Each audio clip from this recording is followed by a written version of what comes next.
Olá, eu sou o professor Roberto Brasileiro, da Escola de Administração da UFBA, e nessa videoaula nós vamos falar sobre técnicas de avaliação contábil. Lembrando que essa videoaula faz parte de um conjunto de vídeos que estão sendo gravados no âmbito da disciplina Administração Financeira 2, ou Finanças de Longo Prazo, no novo currículo, do Bacharelado em Administração da UFBA. Então vamos lá. Técnicas de avaliação contábil. Bom, essa é a primeira aula onde a gente está entrando no assunto técnicas, né? Técnicas de avaliação. A gente já passou pelas aulas de projeção de fluxo de caixa, a gente já passou pelas aulas de custo de capital, das formas de financiamento que a gente tem, e agora a gente começa a entrar num conjunto de videoaulas sobre técnicas. E as primeiras técnicas que a gente vai ver, elas são técnicas contábeis, por isso que tem aqui a avaliação contábil, tá? E por que a avaliação contábil? Porque elas vão se basear basicamente em informações contábeis que estão no balanço patrimonial, como esse exemplo daqui, ou na DRE, como esse exemplo daqui. A gente vai ver que, apesar das técnicas de avaliação contábil serem uma opção, a gente vai priorizar outras técnicas, mas a gente vai passar por elas, porque em geral também são usadas. A primeira técnica, inclusive é uma das mais usadas, é o retorno contábil médio. O que é isso? Eu analiso a decisão financeira comparando o lucro líquido médio de um período em função do investimento que foi feito. Então, olha a fórmula como ela é simples, né? É o lucro líquido médio dividido pelo investimento inicial que foi feito. Exemplo, vamos considerar o projeto de investimento abaixo. Ele tem um investimento inicial na data zero de 50 mil. No ano 1 é esperado um lucro de 10 mil. No ano 2 é esperado um lucro de 14 mil. E no ano 3 é esperado um lucro de 18 mil. O que eu faço? Eu tiro uma média desses lucros. Claro, eu poderia botar 5 anos, 10 anos, o horizonte não importa. Aqui está com 3 anos, tá? Normalmente, como eu já falei para vocês, os horizontes são 3, 5, 10 anos. Só projetos maiores, assim, tipo grandes projetos industriais, é que a gente tem que ir para 20 anos, coisa desse tipo. Então, o que eu faço? Eu tiro a média disso aqui, né? Essa média daqui, e encontro uma média de 14 mil. O que eu faço com esses 14 mil? Eu jogo na fórmula. É o lucro médio, 14, dividido pelo investimento feito, que está aqui, os 50 mil, vem para cá. Então, 14 por 50, 0,28 ou 28% de retorno ao ano. Essa é uma técnica. Vejam, é uma técnica super simples. Muitas vezes a simplicidade de cálculo é uma vantagem, tá, gente? É, mas o que ela tem de desvantagem? Ela trabalha com informação de lucro. Lembrem, lucro não é fluxo de caixa.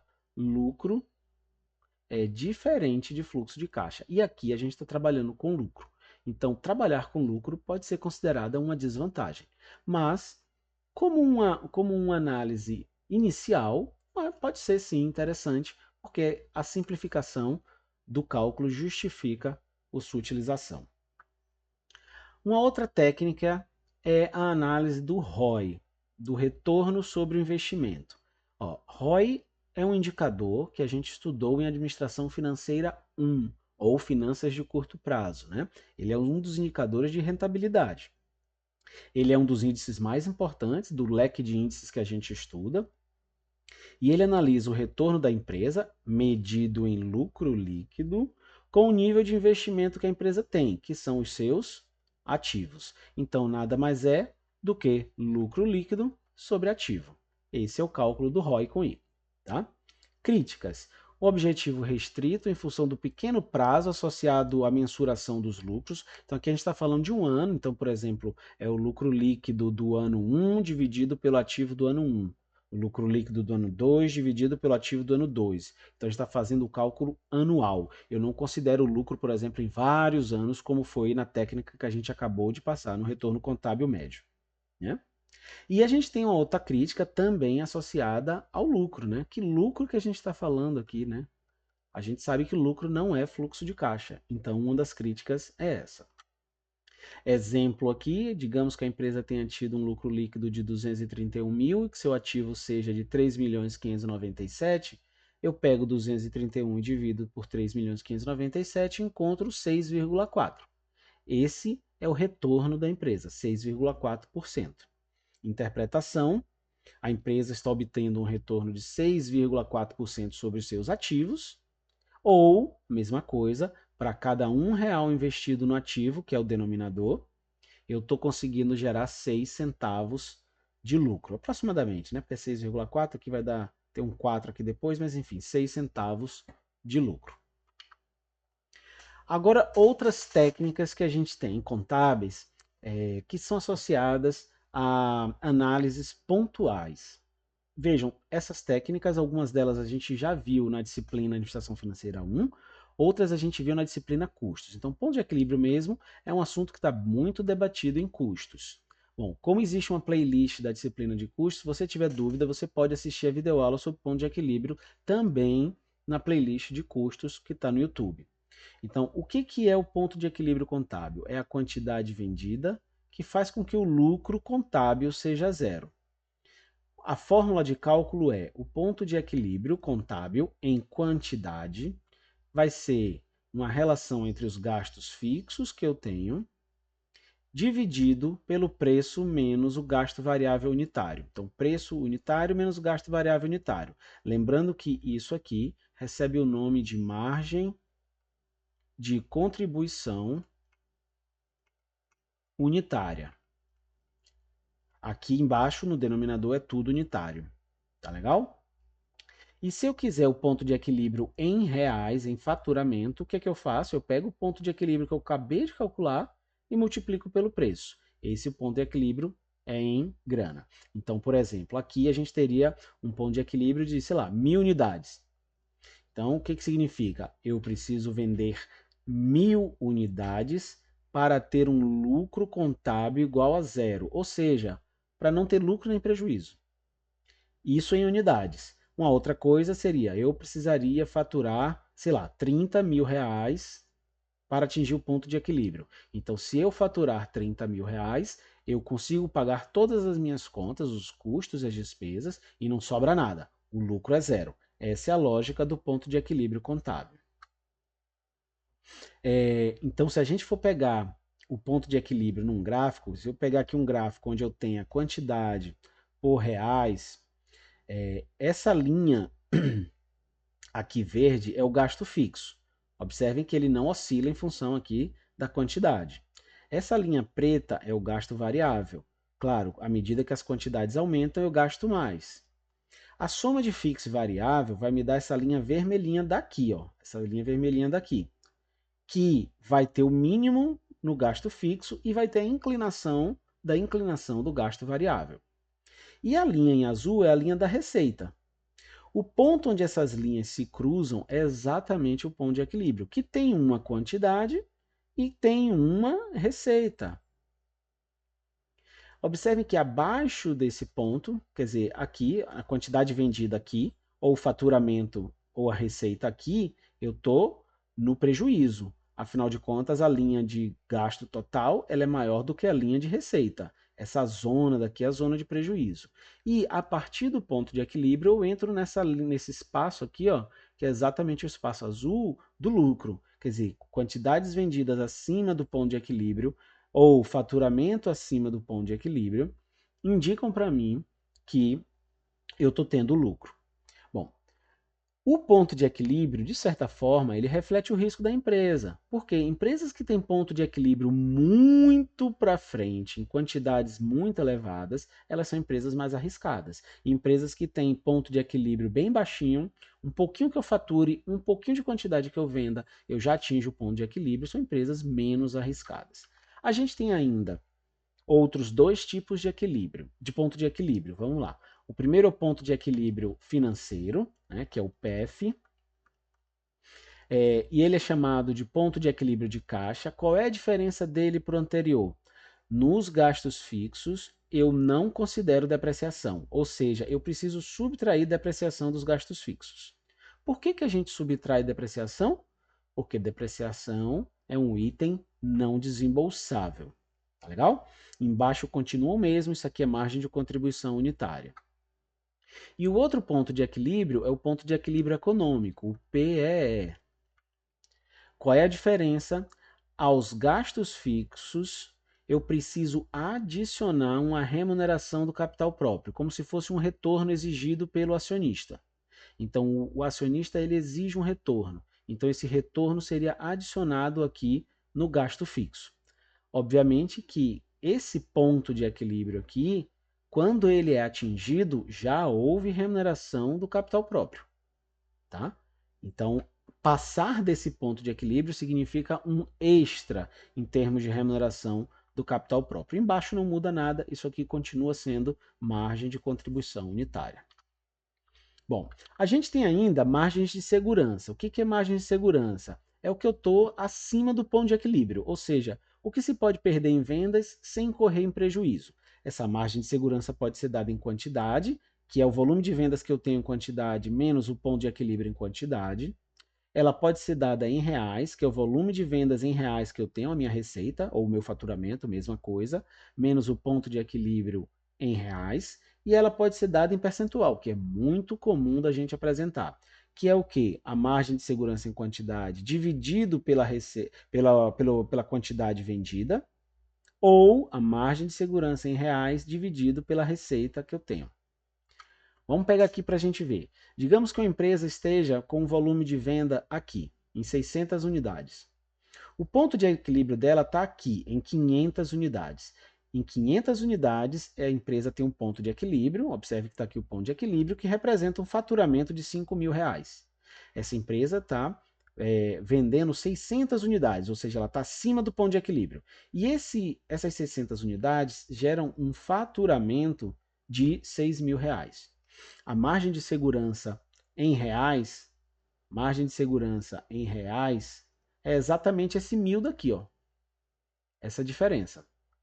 A margem de segurança em quantidade, aí aqui a margem de segurança em quantidade, é esse 100 aqui, ó. 100 unidades. E a margem de segurança percentual, no caso, o número tem que dar o mesmo, tá? Eu posso fazer aqui por reais ou posso fazer pela quantidade. Vai ser a margem de segurança, por exemplo, em quantidade, a margem de segurança, que é 100, dividido pela quantidade vendida, que é 600. Então, a margem de segurança dessa empresa é 1/6, né? É uma fração aqui, 1/6. E se for aqui, vai ser 1.000 dividido por 6.000. Deixa eu só botar aqui, que se eu cortar esses zeros aqui, ó, vai dar exatamente o mesmo 1/6. Quanto mais distante a empresa estiver do seu ponto de equilíbrio, maior é a sua margem de segurança.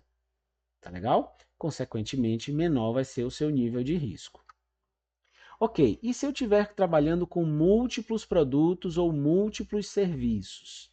Bom, se eu estiver trabalhando com múltiplos produtos ou múltiplos serviços, a gente não usa ponto de equilíbrio em quantidade, tá? Então eu não uso ponto de equilíbrio em quantidade. O que eu faço? Eu uso ponto de equilíbrio em reais. Quais são os passos? Eu calculo a margem de contribuição de cada produto, né? Margem de contribuição, preço menos gasto variável unitário de cada produto.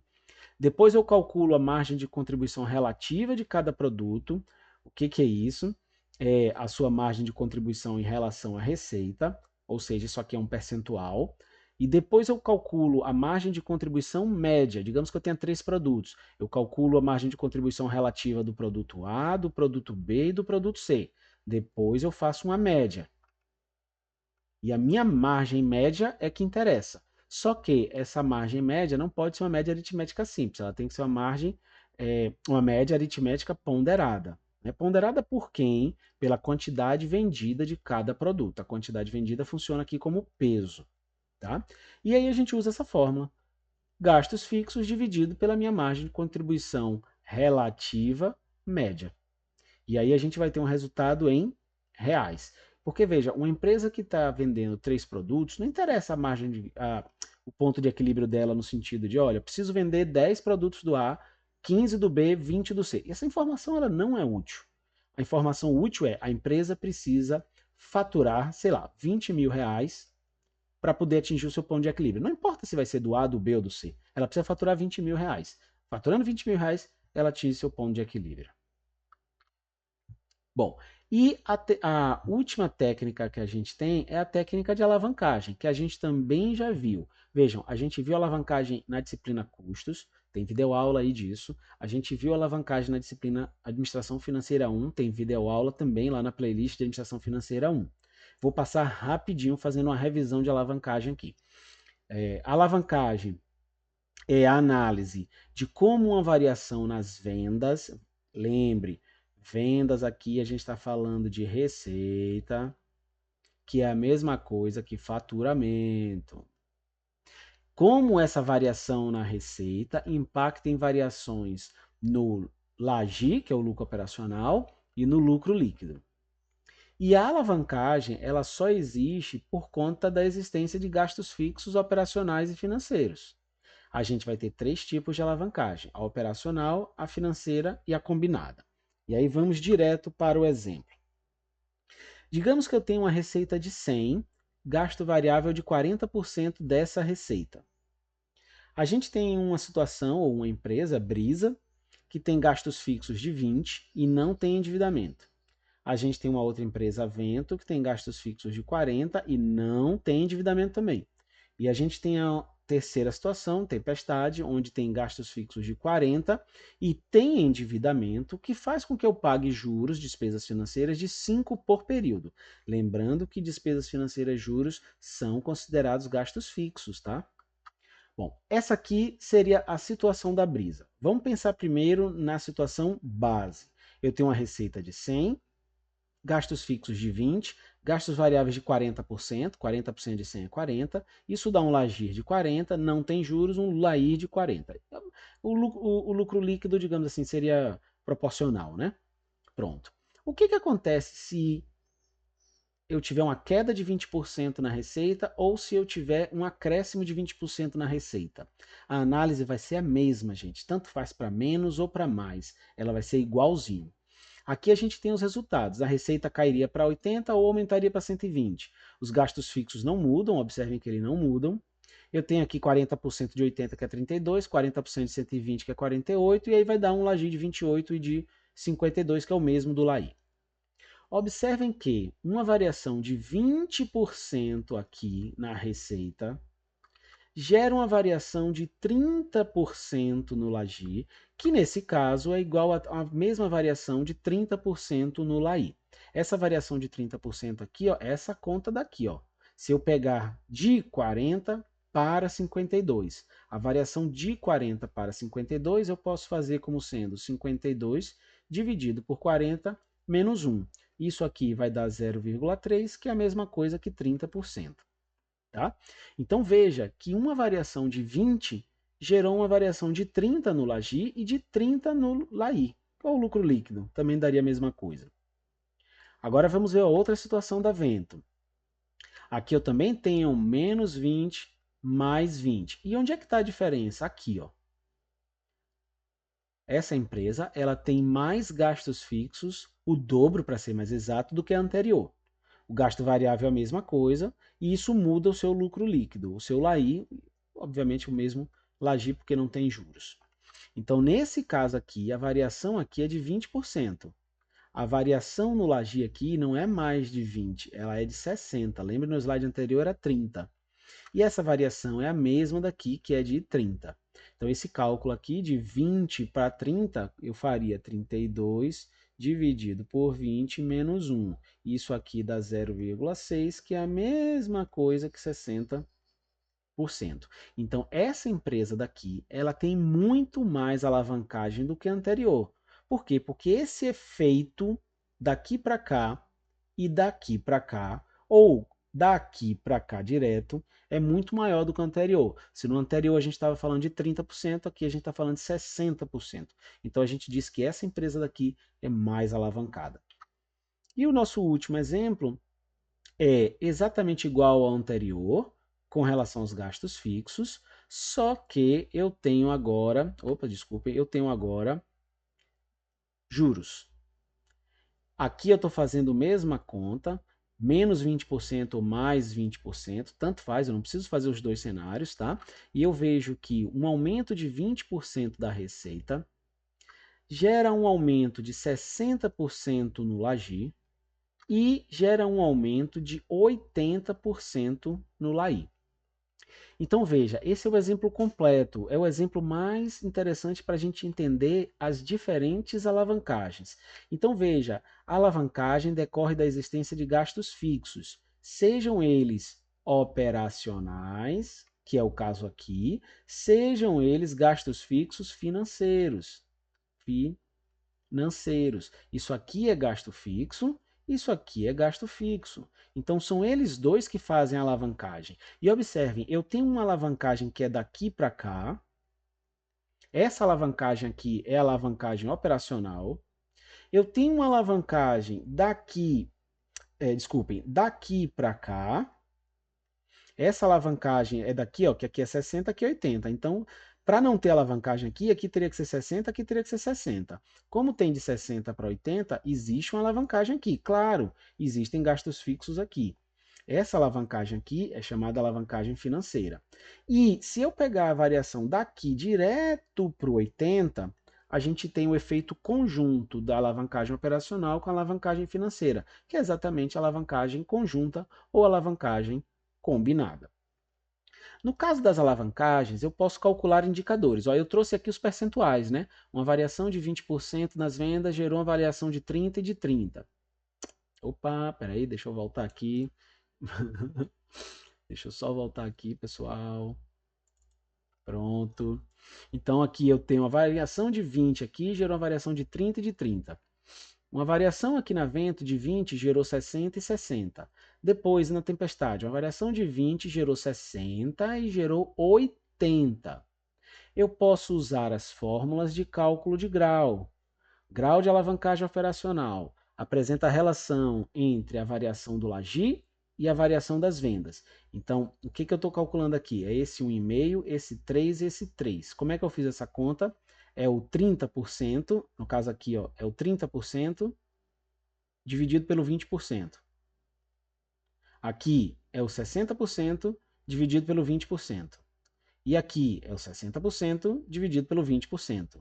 Então aqui o grau é 1,5, aqui o grau é 3, aqui o grau é 3. Quanto maior o grau, maior o efeito. Então aqui tem muito menos efeito do que aqui. Aqui é de 20 para 60, aqui é de 20 para 30. Isso está expresso aqui, ó. Isso está expresso no grau. Depois eu tenho o grau de alavancagem financeiro. O que é isso? É o primeiro é o efeito daqui para cá. O segundo, o efeito daqui para cá. Então, a variação do LAI em relação ao LAGI. Então, seria de 30 para 30, de 60 para 60 e de 60 para 80. 30 para 30 dá 1. Esse 1 aqui indica que não tem alavancagem financeira. Claro, não tem endividamento. Aqui, de 60 para 60, também dá 1. Claro, também não tinha endividamento. Aqui, de 60 para 80. Opa, 80 por 60 dá 1,33. Aqui tem alavancagem. O endividamento fez a alavancagem. E a alavancagem combinada é a variação daqui para aqui, daqui para aqui, daqui para aqui. Então, é a variação do LAI em relação à variação das vendas. Então, no nosso caso aqui, esse 1,5 seria o 30 por 20, que é esse 30 por esse 20. Aqui vai ser o 60 por 20. Então, aqui é o 60 por 20. E aqui vai ser o 80 por 20. 80 por 20. Observem que aqui dá 1,5, aqui dá 3, aqui dá 4. Eu posso usar essa fórmula ou posso considerar que o grau de alavancagem combinado também vai ser o grau de alavancagem operacional vezes o grau de alavancagem financeira, a multiplicação. Então, 1,5 vezes 1 dá 1,5. Está aqui a alavancagem combinada. 3 vezes 1 dá 3, alavancagem combinada. E 3 vezes 1,33 dá 4, alavancagem combinada. Quanto maior for o grau de alavancagem, maior vai ser esse efeito daqui. Bom, fico por aqui. Dúvidas, postem no Moodle. Vamos discutir na próxima aula. Em último caso, pode mandar um e-mail que eu respondo também. Até a próxima aula, pessoal.